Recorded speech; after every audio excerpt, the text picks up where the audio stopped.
Rubina. And I'm Layla. Welcome back to our channel, Elementary My Dear. Where we make nutrition science easy for you to digest. So today we want to talk about the only topic that we've pretty much all talked about for the last year, COVID-19.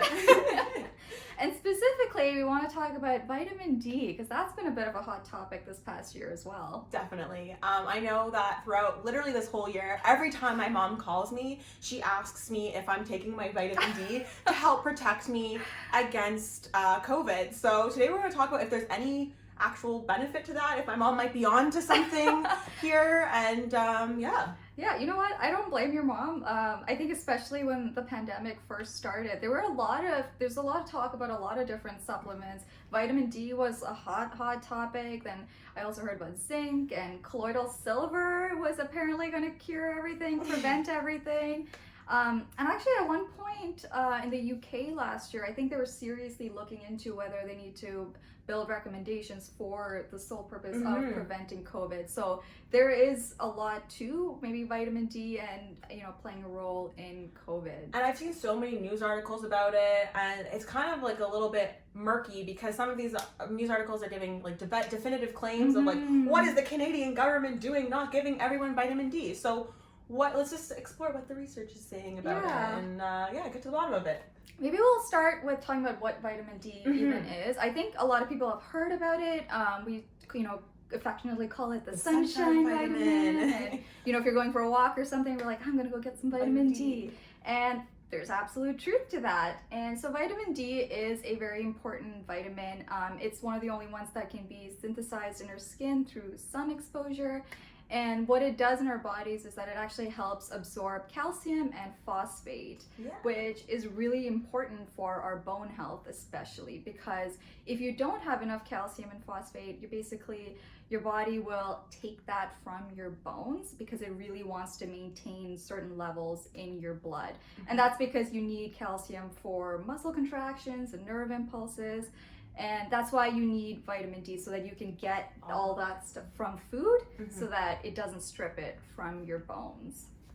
Yeah. So I just said a bunch of things about bones and muscles and stuff. So what does that have to do with COVID? So as we mentioned, like you might have seen news articles, you might have gotten like WhatsApp messages from your parents, about vitamin D and COVID. And I know like this is something, especially we talk about vitamin D, even when it's not COVID in the wintertime.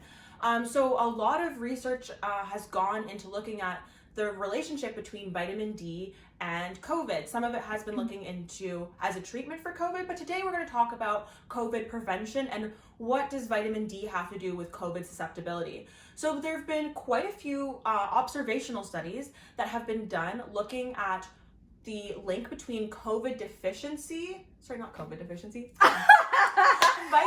even pick up on that. Vitamin D deficiency. Hopefully we all have COVID deficiency. Yeah. Vitamin D deficiency. So that's basically low levels of vitamin D in your blood and COVID susceptibility. And basically all the higher quality studies have found, or not, most of the higher quality studies have found that having vitamin D deficiency increases your risk of contracting COVID-19.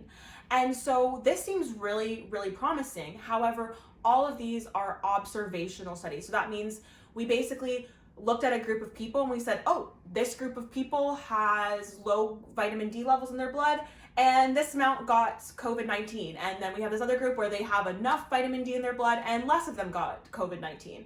So that's kind of what those studies mostly looked like. So speaking of what she just said, observational studies. So we did an entire video on different nutrition studies and we talked a lot about observational studies. So check out that video if you happen to miss it. But basically the limitation of observational studies is that we don't know if there's a causal relationship. So even though it seems like groups of people that have more vitamin D deficiency, that they also seem to have more prevalence of COVID. We don't actually know from that if vitamin D deficiency actually leads to COVID. Yeah. Because there could be other variables at play here, right? Like it could be that maybe vitamin D, those that are vitamin D deficient might just have poor nutritional status overall. There's also a kind of a complex relationship with socioeconomic factors. So again, we don't know what the relationship actually is there. Is there a causal relationship, or is it just that certain groups are just more at risk for vitamin D deficiency and also happen to be more at risk for COVID? Yeah, so that's like a very good point there, is like observational studies, they're good to kind of create that link, but we really need those experimental trials to create that causal link. And so you might be wondering, okay, well, why are researchers even looking into this in the first place? It's a vitamin that helps with bone health. Why would we look into COVID-19? Well, there has been a lot of established research on COVID. Sorry, I keep saying COVID, and I mean vitamin D.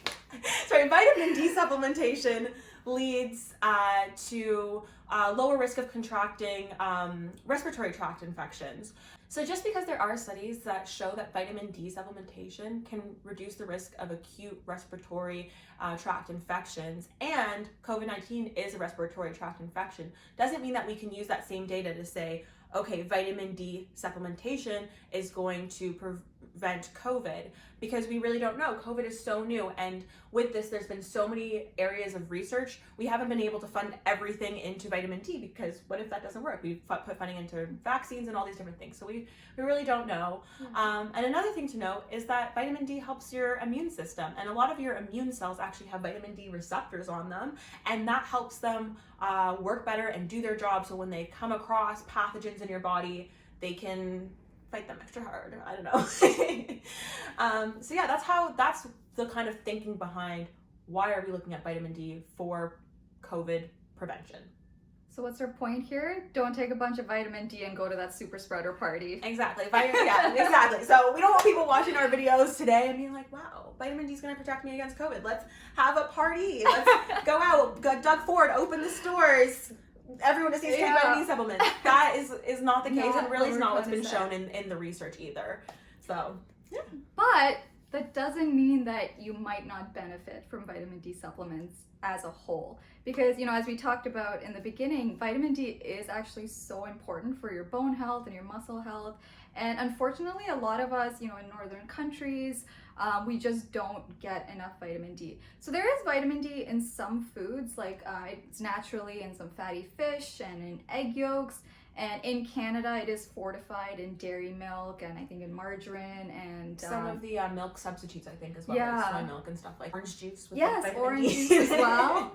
But unfortunately, most of us still don't get enough. So in Canada, especially for adults over the age of 50, supplements are actually recommended, but even people under the age of 50 could benefit from taking supplements. So we'll put the recommendations up on the screen, and you could look into seeing whether supplements is a good option for you. And yeah, I know especially this year, like I have not been outside. Like, to be honest, I haven't left my house probably in a full entire week. So I am not producing the vitamin D from the sun, and honestly, to be fair, in the wintertime in Canada, we're not producing vitamin D from the sun anyway. But in the summertime, I wasn't going outside either. That's the thing with the pandemic. Even over the summer, there wasn't a lot that we were able to do. I mean, we could do some socially distanced activities, but I think it just wasn't the same as it might have been in previous years, where we might have gotten that more sun exposure to really build up our vitamin D stores. But unfortunately, this past year has just been an exception. Everything was thrown out the window. So yeah, especially this year, it might be a good idea to consider adding a supplement to your routine. Exactly. Don't go overboard though, because there can be risk with taking too much. So we'll put that up on there. Try and follow the dosage recommendations on the bottle. On the bottle. Yeah, there we go. Yeah, and so like especially people who would be at risk of deficiency, people with darker skin tones. So the good thing about darker skin tones, it can protect you from some of the negative effects of the sun, but unfortunately that also can reduce the amount of vitamin D that you're producing from the same amount of sunlight from someone who has a lighter skin tone. People who are older, just protecting their bone health, because as you get older, your bones start to break down a little bit more. Young infants and children as well. Who else is there?